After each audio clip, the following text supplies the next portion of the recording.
The Stone Wolf, Part 4, by Christopher James Loosely, 40 years after the War of the Gods. Razgar was shown to the cells in Laskus' family home, where he was even permitted a bed, as courtesy to just how much his opening match had lined his owner's pockets. From listening to the guards' conversations, the troll found out that Laskus was the disappointing son of one of Nundhir's highest-standing lords, but after the so-called codpiece incident, he had been struck off, having to prove himself to be readmitted into the family. It seemed that his efforts had borne fruit, though his parents were rather skeptical about having Tanjin in the house unshackled. This gave Razgar a chuckle. In his cell, Razgar awaited his prize for his exceptional performance. A night of pleasure was exactly what he needed, something he had been denied for 2 years. However, apart from his former master, Razgar had not seen a single troll. He wondered what it would be like with one of the other races, and whether or not they could handle a troll. He would not have to wait long, with the flesh peddler arriving promptly, along with a wide selection for the troll to choose from. Though, of all the company, the man himself was by far the sleaziest and the most disgusting toad that Razgar had ever seen. Ah, Master Troll, you must have truly delighted young Laskus for him to give you the first pick. As you can see, I have all shapes, sizes, and races for you to choose from. And he certainly did. Humans, Iduard, Leonians, male and female. However, his clammy, pustule-ridden face contorted into a smile of sadistic glee as he stepped aside to reveal a young girl who cowered behind him. She was a pretty little thing, but couldn't have been older than 13. Razgar felt sick. Ya be insulting me, offering an ickle girl. Razgar growled in a low, angry tone, his stone-faced expression sending chills down the peddler's spine. But the look didn't last, as Razgar dropped into a squat in front of the child, who flinched away. What's your name, girl? However, the young'un cowered away, to the frustration of her master. Raza, you will speak when spoken to. The man yelled before striking the child across the face. The feel of the cold bars hit the man hard in the face as Razgar grabbed him, slamming him into the cell door. The guards were quick to draw their weapons, but not quick enough. Do you think you can strike me down before I rip out his throat? Razgar bellowed, slanting his gaze between the two who froze in place. Now, stay where you are, and the man lives. Reluctantly, the guards stood down, but kept their weapons drawn. Don't do this to me. I could have you killed for this. The peddler barked, but Razgar's grip only tightened. Strike the girl again, and there's no guard in this city who will be able to protect ya. Understood? Razgar rasped disgustedly, with the man slowly nodding. Attention then turned back to the child, who still looked terrified, as she rubbed the reddening mark on her face. Raza, was it? Razgar asked, with a small nod being the girl's only response. The first chance you get, put a blade through his eye. Life as a slave be not worth living if you're not fighting for your freedom. After giving Raza a brief smile, his intense gaze returned to the man before calming into contemplation as he perused the other offerings. The only one who was not trembling in fear was a lightly muscular Iduard woman who had iridescent blue-grey skin and silver hair cut short on one side with a long fringe on the other. I be choosing that one, he said, with the woman stepping forward as he let the peddler go. Very good choice. Now, if you'll excuse me, I must tend to Master Laskus. The man said, in a barely audible whimper, as he led his wares back out of the dungeon with little Raza by his side, who gave a brief glance back at the troll, who smiled and nodded before welcoming in his companion for the night. The next morning, Razgar sat on the floor of his cell, his knight's companion still asleep on the bed. The troll couldn't stop thinking about young Raza, and hoped she was okay. He hadn't exactly been subtle the previous night, and worried that the odious slab of muck squeezed into fancy clothing may have taken his frustration out on her. The subject had arisen after the intimacy had finished, and Razgar had made the woman promise to look out for the young girl. Ya keep her safe as best you can. If I find out anything has happened to her, I'll choose ya again, and next time, your scream is gonna be very different. These were Razgar's final words on the matter, and the woman understood. As Razgar rested his head back on the cool stone wall, the clang of a latch and the creak of a door caught his ear. In walked Laskus, spry and jolly and, for once, without the stench of Tangin staining his shadow. With him was a guard, there to collect the ladies that the two had chosen. Razgar gently woke the woman and helped her to her feet. There was nothing spoken between them as she exited the cell, just a look, which was all that was needed. Once the two had left the room, Laskus stood next to Razgar in the open doorway to his cell with a huge, goofy grin on his face as he playfully punched Razgar in the arm. Though he knew the gesture's meaning, Razgar stared at the man, his expression unchanging, until Laskus relented and started the conversation himself. So, you're not just good in the arena, eh? I heard that woman all the way from my bedchambers. The guards said they'd never seen anything like it, you old dog, you. Laskus's grin never left his face, even as he jovially growled at Razgar's newly discovered talent. I understand you even gave the flesh peddler a little scare, he continued, with Razgar shooting him a glare that instantly wiped the smile from his face. He tried to offer me the girl, Razgar growled menacingly. Laskus sighed, his head dropping. Yes, he tried to offer her to me as well. Poor little thing. I hope we were his last call-out. I'd hate to think of anyone.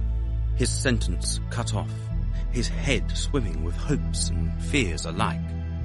Razgar gave the man a look of sympathy before turning and sitting on the bed. Finally out of his trance, Laskus stood before Razgar with a solemn but determined look on his face. Razgar, you are both powerful and honorable, a combination rarely seen in this city. Honor doesn't seem to last in this place.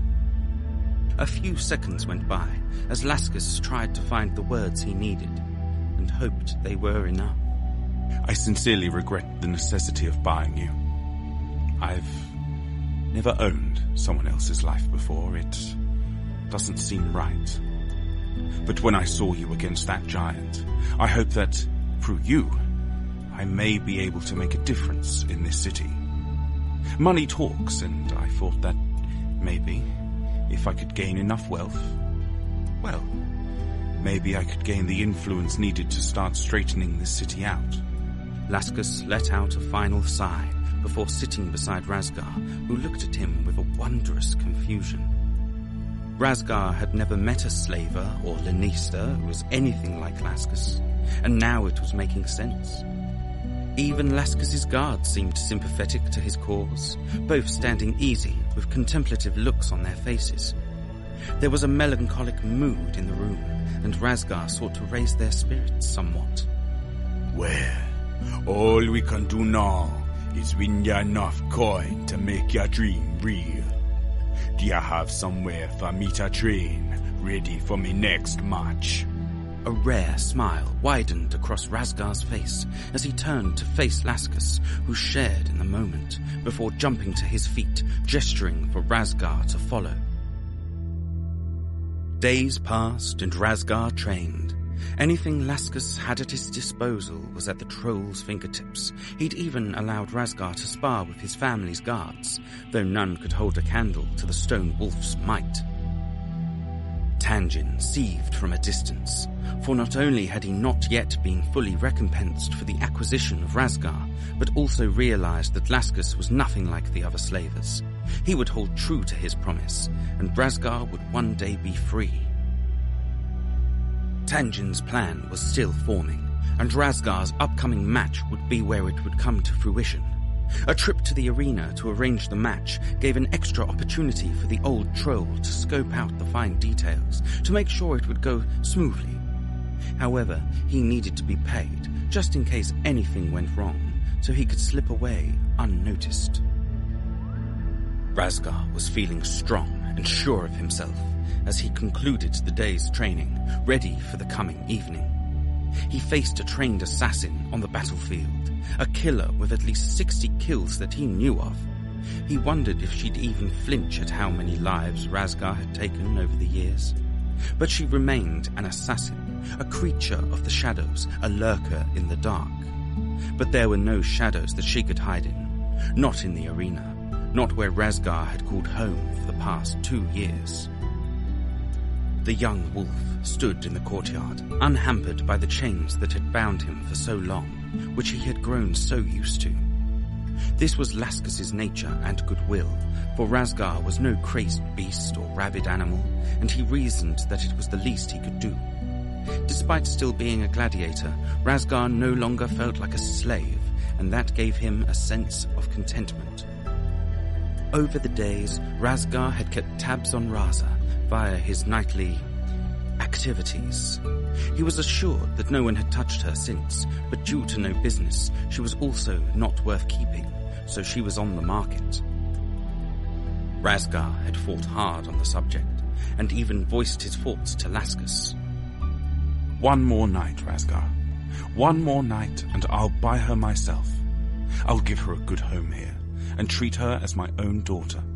Laskus's words were genuine, his intentions pure, and Razgar could not help but respect the man more and more. With those words as a final bolster, Razgar felt ready as he stared across the gardens over the city to the arena.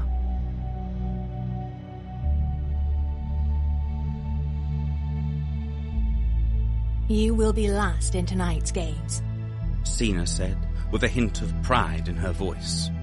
It seems you were quite the sensation with the crowd, although... Sina's eyes wandered as she trailed off. What is it? Laskus asked, confused.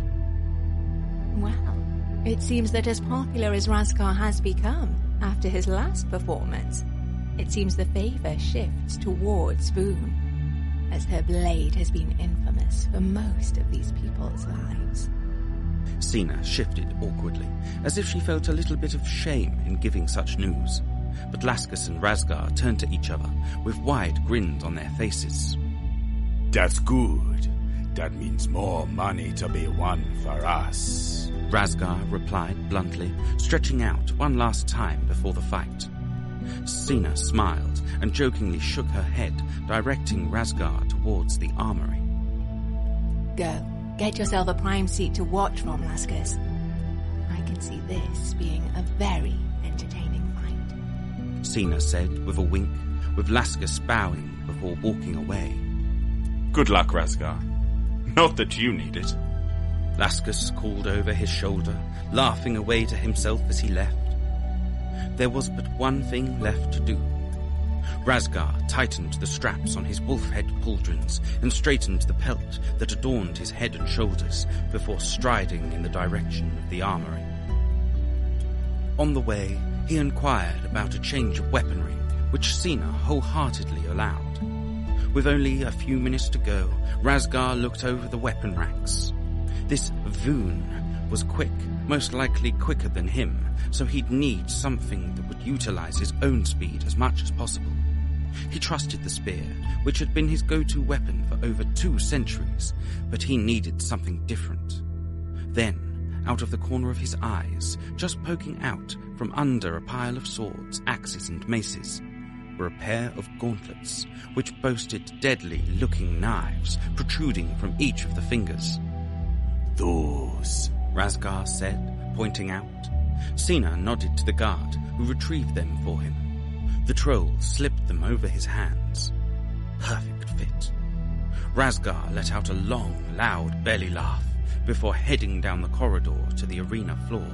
He could already hear the crowd as the announcer worked his magic and the thirst for blood rose in their hearts.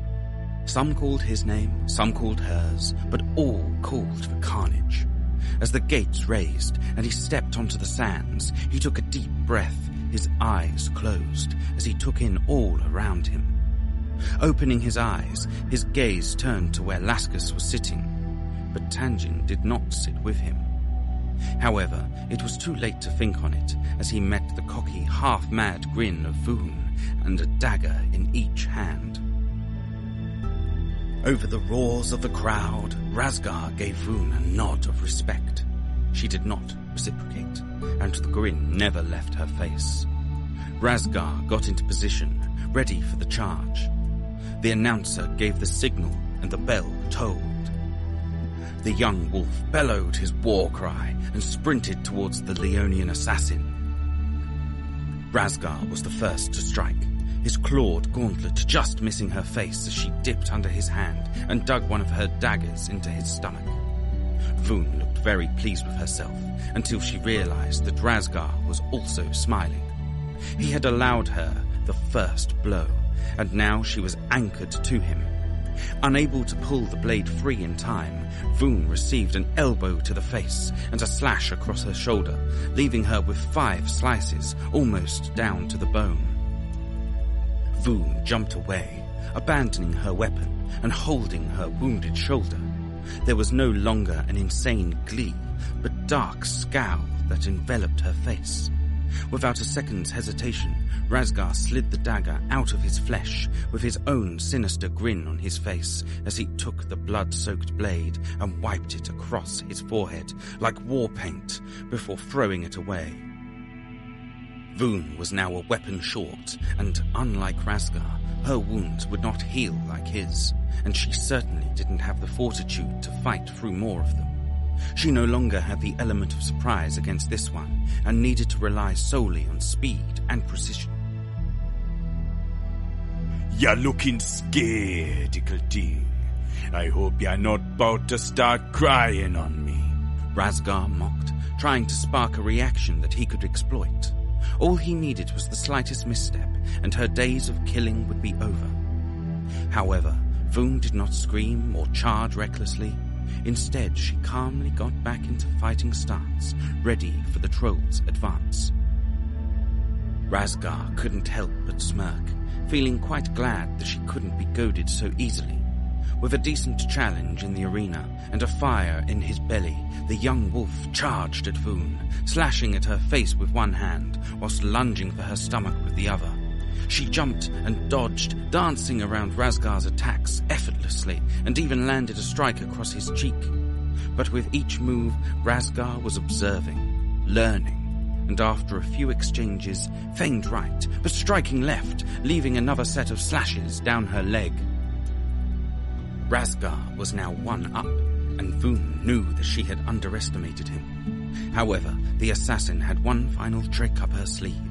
Despite the pain, Voon spun round, swiping Razgar across the face with her claws, causing Razgar to flinch back.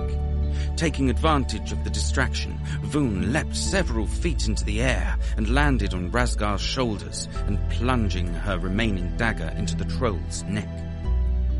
As a torrent of blood poured from the wound, Laskus shouted from the stalls as Razgar dropped to his knees, helplessly pawing at his attacker, who attempted to saw at his flesh, with the puncture slowly becoming a gash. Desperate and starting to feel faint, Razgar grabbed her hands and yanked the dagger free before throwing the Leonian from his shoulders. Voon rolled away, unharmed by the encounter, but her own wounds were starting to slow her down. She raised her dagger, ready for a final clash, a final chance to seize victory. Razgar climbed to his feet, ready to make his own final stand. But as Voon began her advance, she quickly halted, looking around, confused. Razgar creased his brow, unsure of what was going on, but Leonians had a keen sense of hearing, and it wasn't until he felt it that he understood. A distant thumping rippled through the ground under Razgar's feet, and both gladiators' gazes turned to the arena entrance, where the gate was beginning to open. A throaty bellow echoed from the darkness as the pounding got louder. Razgar knew what was coming, and he lowered himself into an attacking position. The beast crashed into the half-open gate, tearing it from its hinges, and in its place stood an angry Boran. Standing at over 12 feet, the rhino-like beast was almost as tall as a giant. Its horn was almost half the height of Razgar, and the spikes running up its neck weren't far off either. The drool running from its mouth was a deep crimson, as if it had taken a bite out of someone, and its eyes were crazed and rageful. Razgar looked it over, looking for any opening, a single weakness. He'd taken the beasts on before, but he always had the strength of his clan behind him. It had a scaly outer body, but even its underside was thick and tough, with its only real weak points being the eyes and throat. But the time for strategy had passed, and the Boran was ready to charge. With a thunderous bound, it stampeded across the sands, straight for Razgar. Despite the wound already starting to close, the damage that Voon had inflicted slowed the troll exponentially, and he barely cleared the Boran's charge as he rolled away. The beast changed course with surprising agility and headed straight for Voon, but the Leonian's wound slowed her much more than Razgar's had. With her leg refusing to move, all she could do was watch her impeding death coming straight for her. Voon looked scared. Genuine terror spread across her unlike anything she'd ever encountered. But she knew it was her end, and she knew she had to die a warrior, not a worm. As the Boran thundered towards her, she stood ready, her dagger raised, and she threw it. With pinpoint accuracy, she hit her target straight through the eye. The creature reeled in pain, but did not stop, running straight into her, its horn impaling her straight through the abdomen. Razgar looked away, as blood and bone ripped from Voon's body. Limply, she spread across its head, her blood pouring over its face. With what little strength and life she had left, Voon located the dagger, still sticking out of the Boran's eye. With one final resilient strike, she hammered it as far as she could, through the beast's head, causing another shriek of pain from the Boran, which finally put it down, as it dropped and skidded along the sand, with both warrior and beast taking their final breath together. The crowd was silent as Razgar approached the bodies. With the deepest respects, he slid Voon off of the Boran's horn and laid her on the sand. With a hand over her head, Razgar chanted in an old dialect, praying for safe travels into the afterlife. For she was not evil, simply a tool that was overused and warped beyond what she may have once been. She had died a true warrior, and Razgar would see that such a feat would be celebrated. He picked up her body and raised it into the air, and the crowd erupted. However, Razgar said nothing, for it was not his victory, but hers. As the crowd settled down, Razgar laid her body to the sands once again and smiled over her. But a new disturbance grabbed the people's attention. Razgar turned to see 3 figures emerging from the destroyed gate. The young wolf's eyes narrowed when he looked upon 2 guards leading an injured Tanjin into the arena. The old troll had a chunk missing from his arm and was limping on the same side. The guards stopped, putting Tanjin onto his knees with weapons drawn across his throat. As the crowd waited, a messenger approached the announcer, a piece of parchment already outstretched. After reviewing the message, the announcer stepped forward to address the crowd. Ladies and gentlemen of Nundhir, this troll shames and disrupts our games by releasing the Boran. All bets will be refunded, along with your entrance fees. Please be patient, as we decide how to punish this anarchist. As the man stepped back, a tirade of curses and insults rained upon the old troll, but Razgar was silent. The deep, threatening glare of the young wolf was far more terrifying than the deafening outrage of the crowd. Let me have him! Razgar bellowed, with the people calming with intrigue and anticipation. Give the mongrel a weapon, and I will break him for your amusement. The crowd cheered Razgar's name in approval, with the announcer lending his voice to the matter. The crowd has spoken. Razgar, the Destroyer, will show his former master what a real warrior is. And with that, the guards kicked Tanjin face first into the sand, one of them dropping their spear next to him before walking away. Growling, Tanjin dragged himself to his feet, grasping the spear on the way up. His wound was not closing like it would have done in his youth, and bruises covered his leg. It seemed that things had not gone according to his brilliant plan. So, it be coming down to this. Tanjin spat as the two began to circle each other. You finally get your revenge. Go on, take it. Take me life. What you be waiting for? He goaded as he edged himself closer to the edge of the arena. I be wanting to see the fear in your eyes before I shut them forever, whelp. A sinister grin widened on Razgar's face as he spoke, but was met with only laughter. Well, if you be wanting fear, then watch this. Tanjin raised his spear, ready to throw. Razgar lowered himself, ready to dodge, but as Tanjin began the throw, he swiveled, launching the spear into the audience. But Razgar realized too late what was happening, his roar of anguish echoing through the arena as the spear found its mark in Laskus' chest. Unable to do a single thing, Laskus gargled on the blood that filled his mouth and throat, with the rest pouring from his chest and pooling on the floor. The crowd was disgusted, and an avalanche of insults were thrown his way, and the old troll reveled in it. But Razgar was broken, dropping to his knees as both his and Laskus' dreams were shattered in a few short seconds. For the first time in his life, tears ran down his face, his howl of pain eclipsing the crowd of thousands. Oh, don't be sad, Eagle Wolf. Maybe another slaver will buy you, and you can make a new deal for your freedom. Tanjin jeered and jabbed, mocking the young wolf. He knew he wouldn't leave the arena alive, but at least he'd stripped Razgar of any hope for his freedom. But Razgar was not thinking about his freedom. He thought of Laskus and his dreams for a better city. He thought of Raza and the future she'd have to endure. Razgar rose to his feet, looking at the clawed gauntlets on his hands. The hate in his eyes stopped Tanjin's provocation dead, and Razgar's rage finally gave him what he was looking for. Tanjin's fear.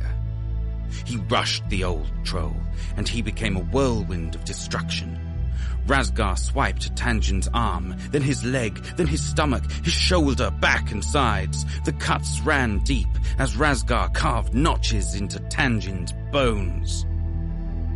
Tanjin could do nothing but squeal in pain as each strike lacerated his flesh. Razgar bellowed his war cry before stamping on the old troll's kneecap, powderizing the bones whilst plunging his gauntlet into his shoulder joint. Razgar stared into Tanjin's eyes with nothing but darkness emanating from the young wolf. Slowly, he began to dig the blades of his gauntlet into Tanjin's belly, watching his contorted expressions of pain. Twisting upwards, Razgar plunged the blades under Tanjin's ribcage, carefully missing his organs. The young wolf put Tanjin to the ground, staring into the old troll's eyes as he twisted the blades. Blood poured from Tanjin's mouth as he twitched and gargled. Razgar finally loosened his grip in the gauntlets, pulling his hands free, but leaving the blades jutting out of Tanjin. The troll was beyond words, beyond pleas for forgiveness, and Tanjin knew it. Strike after strike, Razgar punched Tanjin's face until his jaw snapped. Changing hands, he pummeled Tanjin until he felt the skull beginning to fracture. Razgar gazed upon the barely breathing cadaver, bleeding from 100 wounds. He stood over Tanjin's twitching limbs, showing the old troll how inferior he truly was, not just in the fight, but in life. Tanjin attempted to speak, but only succeeded in choking on his own blood. Razgar brought his foot over Tanjin's throat, pressing slowly, all the while maintaining eye contact. As Tanjin's body shook, Razgar gave one final stomp, crushing the old slaver's larynx. The crowd went wild, but Razgar stood silent. He said no prayers for the old troll. He simply removed the gauntlets from his cold corpse before walking away, back into what would now become his home forever.